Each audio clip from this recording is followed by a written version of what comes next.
This video, we're going to adjust valves on this Toyota engine. So I'll show you a couple little things that I've learned. First thing we do in any situation like this, we always have to look up our information. So what I've done is I've gone to ProDemand and I've looked up the Toyota 2T engine, which is right here.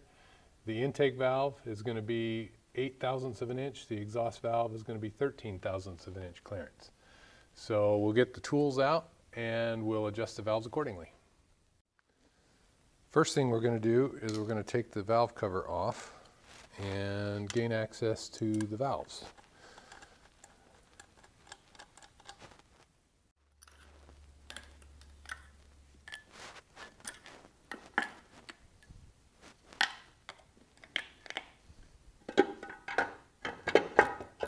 Valve cover off. So now I've got the valve cover off. I need to remove all the spark plugs.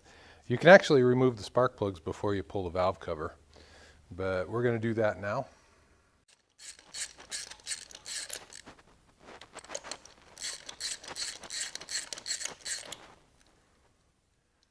Okay, we're going to bring the piston up to top dead center compression stroke.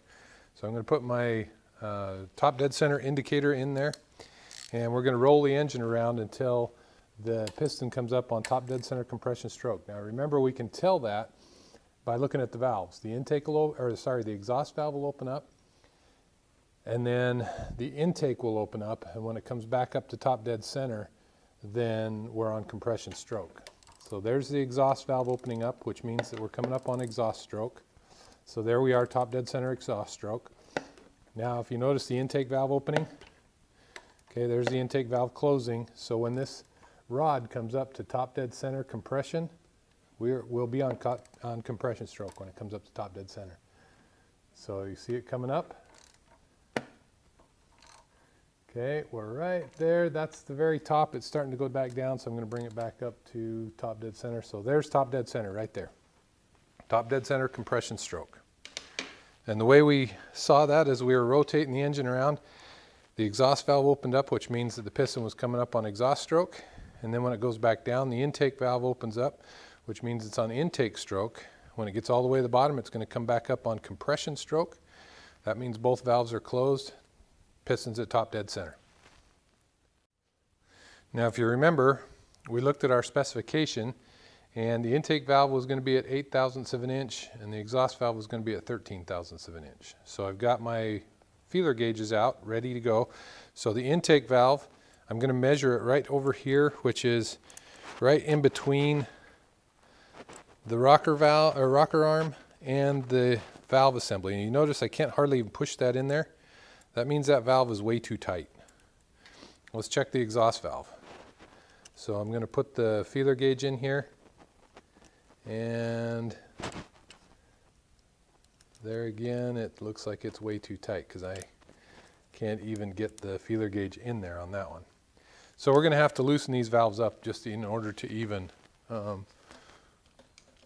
get them to work. So what I've done is I've got this is a valve adjusting tool, which is actually kind of cool. It's got a screwdriver in the side, and then it's got a wrench on the outside. So the idea is you can put it over the nut and loosen the nut, and at the same time you can hold the screw on the inside. So we're going to loosen up that screw a little bit, and this is the exhaust valve, so we're going to go with the 13 thousandths feeler gauge and see how it fits in there real easy now.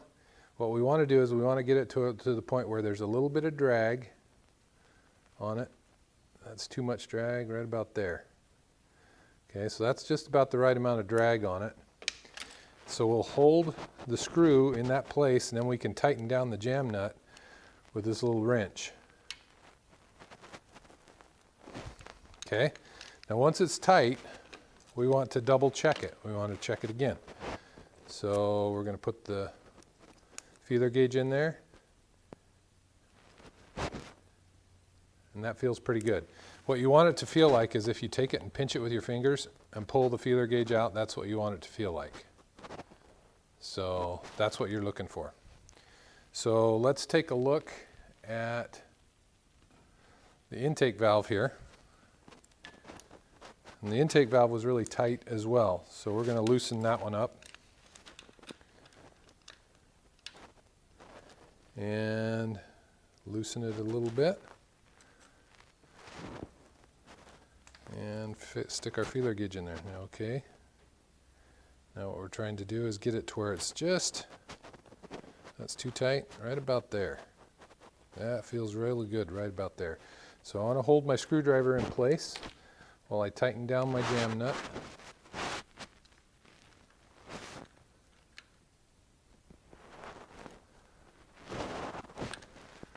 And I want to double check it, make sure that it's still, yep. Okay, still got just enough drag on it there. So those two valves are adjusted. So what I want to do now is go through and adjust each one of them next. Now there is a shortcut that you can do on this. There is usually a companion cylinder. So a companion cylinder means that there's going to be a piston at top dead center on the exhaust stroke. So this one's on the intake stroke. That one's not on top dead center. That one's not on top dead center. But this one is. So we got this one on top dead center, this one on top dead center, this one's on exhaust stroke, this one's on compression stroke. So if this is a top dead center exhaust stroke, that means that the intake valve should be all the way closed. So you can actually adjust that valve there. I don't like to do that myself simply because on some engines you have a little bit of valve overlap, which means that on the exhaust stroke you get a little bit of time where both valves are slightly open. So I like to go through and bring each piston up to top dead center compression stroke and then do the valves that are associated with that piston. Once I have gone through and adjusted all the valves in the engine, what I'll do is I'll put everything back together and then start the engine and make sure it works. And that's basically how you adjust valves. One thing I did forget to mention at the beginning is that most valve adjustments need to be done on a cold engine. So sometimes you have to let the vehicle sit overnight before you can do the valve adjustments, but always make sure you look at your service information to make sure that that's what they recommend.